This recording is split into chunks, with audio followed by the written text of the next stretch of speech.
Everyone wants to leave a legacy of positivity in the world around them. Whether you are a CEO of a Fortune 500 company, a nonprofit executive director, or even a soon-to-be entrepreneur, one fact is always true. The easiest and most effective way to catalyze change in the world around you is through commerce and through business. But how do you do it? You've come to the right place. Welcome to the Changemakers Collective, a place where people can come and get educated and encouraged and empowered to be the impact agent in the world around them.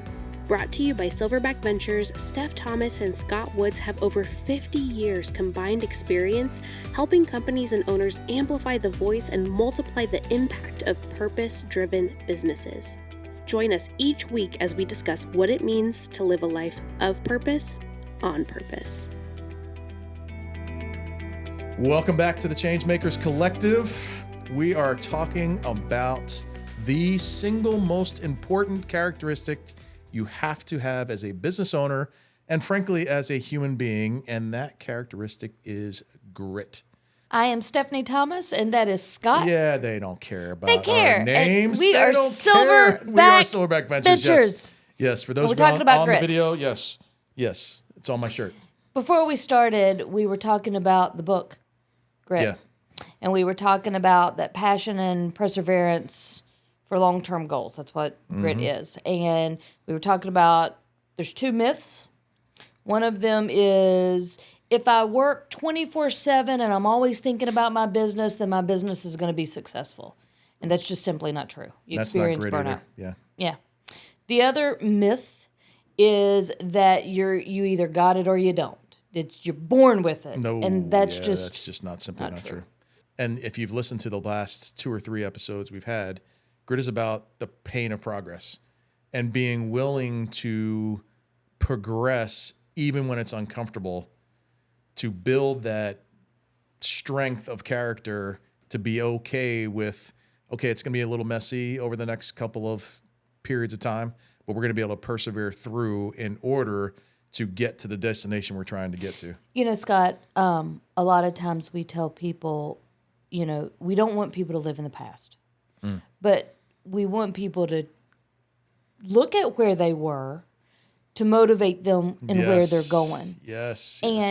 I think it's been my experience. It's not what I think. It's been my experience that people forget, to look at the small wins or the milestones or when they we're able to pivot and as good leaders and again, as you develop, those things are super important. Yeah, I say all the time, the only way to move forward is to look backward. And the only way that you can persevere through some of the trials you're going to have in life is to look back and say, okay, I've been through all the hardest days of my life.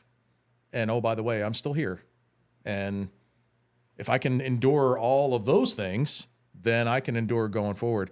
The last couple episodes we've been talking about pain, talking about my knee replacement surgery. When I had my left knee replaced 8 years ago, I remember coming out of surgery, going to physical therapy and saying to my physical therapist, I have a goal, because he said, what do you want to be able to do after therapy? And I said, I want to be able to, I just signed up for, didn't even give him the option. I just signed up for the Make-A-Wish Foundation hike in Western North Carolina. He's like, okay, how long is it? And I said, it's 28 and a half miles in a single day. We start at 3 o'clock in the morning. We hike through the dark, up and down the sides of these mountains, all through Georgia and South Carolina.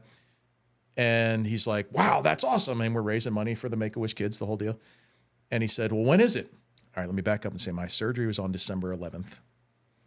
By the time I went to my first physical therapy appointment with him, it was probably end of January because I had some complications. So I said, it's October 11th. He's like, of this year? And I said, yeah. He's like, okay. And his words to me is, how much pain do you think you can endure? Because I can get you there, but the pain of the progress is going to be real. Now, I say all that to say, once I finished 10 months to the day, hiking up and down the sides of these mountains on a brand new knee, got to the finish line, being able to look back and go, dude, this is something that I was able to persevere through physically, that I now know I can push myself way further physically and mentally than I thought I could. And I think that is severely lacking. And I feel like an old person saying this, severely lacking in our society now. Why didn't you give up?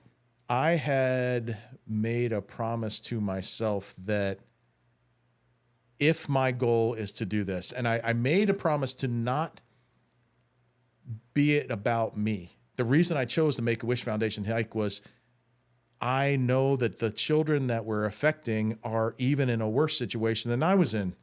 You're talking about kids that are have terminal illnesses, that they just want to do whatever. They want to go to Disney World. They want to play in the Olympic, whatever the case may be. Here I am, rightfully so, complaining about the pain of this surgery, but it's temporary. I've been saying, and you've heard this over and over and over and over and over again. Every time Steff asks me, how you doing? I'm like, pain is temporary. Pain is temporary. Pain is temporary. Because I know it's pain of progress. And those kids, that pain is not temporary. It's not going away.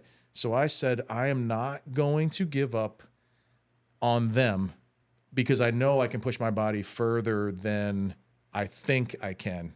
If it had just been about me, I probably would have quit. Scott, people who own their own businesses, especially startups, it's not a hobby. They've created a business, and there's pain through that, right? And most people that we work with saw something in their community, whatever that is, and they're trying to fix a problem that is a part of them, right? Sometimes there's other people working on it, but they're coming at it in a different direction, and it's painful, right? It's painful to get there, and it's painful to start, and then there's sacrifices that you make, and there's all these things. I love being able to work with those people because if we are preparing for Everest, right? If we are talking about the things that you just did, what is my goal? How do I get there? What are my guardrails? What are my SMART goals? What's my strategic plan? Who's going with me on this hike? All of those things are not easy. Well, and I can also tell you that the idea of preparing for Everest and using climbing a mountain as an analogy for running a business came out of that hike. Really? I did a whole video series that I would send to my friends of tips from the trail where I'd equate like, okay, I'm really sore. I had one training hike. I'll never forget it. I had one training hike where I was going, I don't know, I think it was 17 miles. About 6 miles in, I started cramping really bad because it was like it is today in Charlotte where it's 100 degrees and 95% humidity. And I was like, I'm in the middle. I cannot go further. I was literally, I kid you not, I was literally crawling on the ground to get to a log where I could sit down because my legs were cramping so bad I couldn't stand up. And I'm like, first of all, why didn't I prepare better for this? But secondly, I was like, okay, hike yeah, we're no doing, water. You're doing the things. You have to be able to endure the pain to build the grit. So when you get done, you realize, okay, it's going to hurt, but I can actually do more than I think I can. And the same thing with your business. To your point, if you're working with people, and this is why we started Silverback Ventures, if you're working with people that want to actually change the world and do something amazing, why would you not want to be a part of that? Right. And we get to show up and help people realize their dream of solving a problem for their community. Dude, it's pretty awesome. cool. It's awesome. When we were preparing for this, the podcast producer of Nava Studios, her name is Kristen, who is fantastic. She asked the question, how do you differentiate between persistence, grit that we're talking about, and stubbornness in business? Come on. And we were like, hey, it's a pretty good question. That is a fantastic question because we both worked with people that needed to pivot and were just being stubborn. They chose to be stuck. Yeah, you're absolutely right. That's a very good way to say it. They chose to be stuck. Why?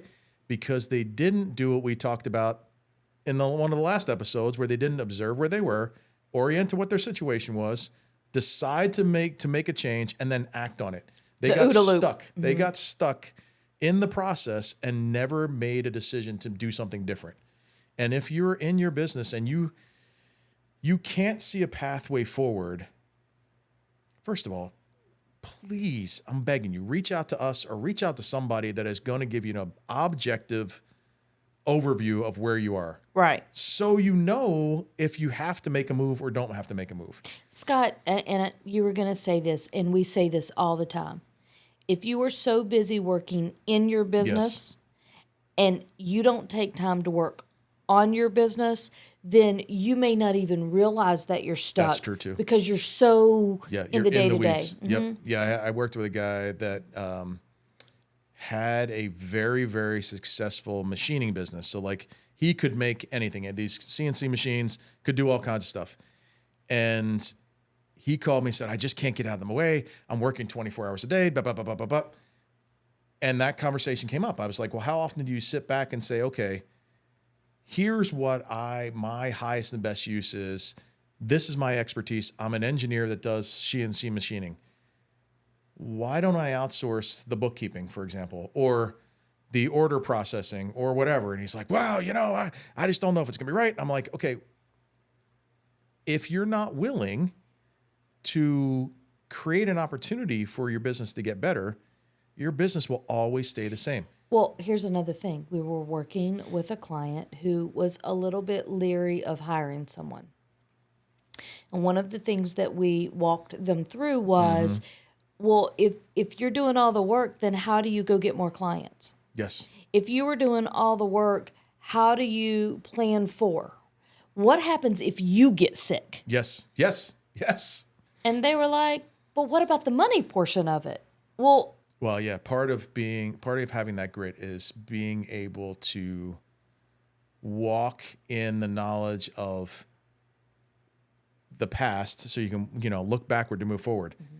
You've recognized moments in your life where you said to say, I'm going to bet on myself and I'm going to take a step of faith. And if it doesn't work, I'm going to observe, orient, decide, and act and go the other direction. If it does work, then the next time this comes up, I'm going to have more confidence. That same individual, once they made the decision, confidence went from a level 5 to a level 25. And all of a sudden, the business is going like crazy. You have to be able to do that as a business owner. But it's scary. Oh, 100% it's scary. 100, that's why you have to surround yourself with a team of people that are going to speak truth to you and hold your arms up when you need your arms held up. We get to do that for people all day long, every single day. And to see it happen in real time is one of the greatest experiences we have as a company. So people ask, what does it take to develop grit? You got to go through some pain. Come on. That's just the way it is. Well, I mean, you don't go through life without, unless you live in your basement and are a hermit, you're going to encounter stuff. You're going to encounter trials and tribulations on an everyday basis. Being willing to continue to put one foot in front of the other over and over and over and over again, and just make a commitment to make progress builds that internal grit for you and your team, creating an atmosphere for your team where they can see it in you, and then you're helping them when they fall down and encouraging them when they feel discouraged.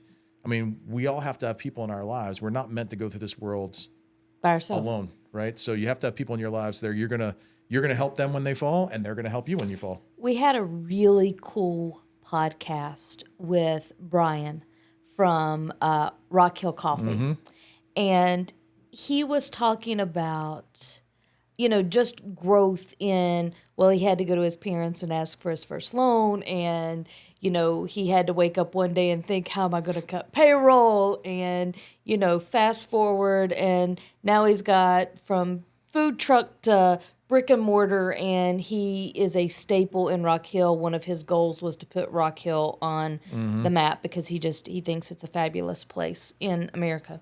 So grit was built from the first time he had to sit down and ask his mother to give him a loan, and it was super cool to watch. Yeah, right? Oh no, it was a fun part to be a part of, watching his maturation and the willingness and the confidence that comes, the willingness to step out and the confidence that follows that stepping out, it is exponential. And sometimes you're going to step out and you're going to get smacked right in the face with the reality, like, yeah, you really made the wrong decision there. I think as we wrap up, I think it's cool to say that, right? Grit is built on a loop. Mm-hmm. You are doing it, you're going through it, you're coming out of it, you're doing it, you're going through it. Yeah. And then to teach that as a part of your culture, you have to be pretty transparent with the team that is supporting you. That may be your third party teams. Right. But also, you don't have to give all the secret sauce to the employees. They don't need to know that you are struggling to make payroll, but they need to know that, hey, as a company, we're doing things, and this is how we are successful. And we say this all along, so I'm sure everybody knows this because everybody's paying attention to what we're saying. But we really say your job as the leader is to set clear expectations, to empower your staff to work in their area in highest and best use, show them how it's going to add value to the business, and then inspect what you expect. And if you do that, you're building a team of collaboration and grit within your organization. So when you go through and hit the walls, it is not, hey, boss, what are you going to do now? No, you have a team that's innovating. That's automatically collaborating, innovating. Yes, because we also say all the time, collaboration leads to innovation, which leads to transformation. And you can't have those things work if you're not collaborating because you're not letting your team in on all the stuff that you're going through. Grit. As we close out. I'm telling you, got to have it. Got to have it as an individual. Got to have it as a business owner. And you can't buy it. You can't get it from AI. You have to go through some stuff. Mm-hmm. So if you're going through the stuff, find people in your corner that are going to lift your arms up. If you're not going through the stuff, go support somebody who is going through the stuff. Because eventually you will go through it. So we at Silverback Ventures can help you. We can help navigate the stuff. Also, check out the rest of our podcast. Make sure to like us, subscribe to us. Unless you don't like us. No, we want you to like us. We want you to like us, yes. Until next time. Live a life of purpose, on purpose. Thank you so much for joining us. Thank you for listening to the Changemakers Collective. If you've enjoyed this episode, please help us grow our community by leaving us a review on Apple Podcast or rating us on Spotify. You can also find our podcast on YouTube, so you can come and leave us a comment over there as well. If you want support growing your business and scaling your vision, visit us at silverbackventures.org or connect with us on LinkedIn. Thanks again, and we'll see you on our next episode.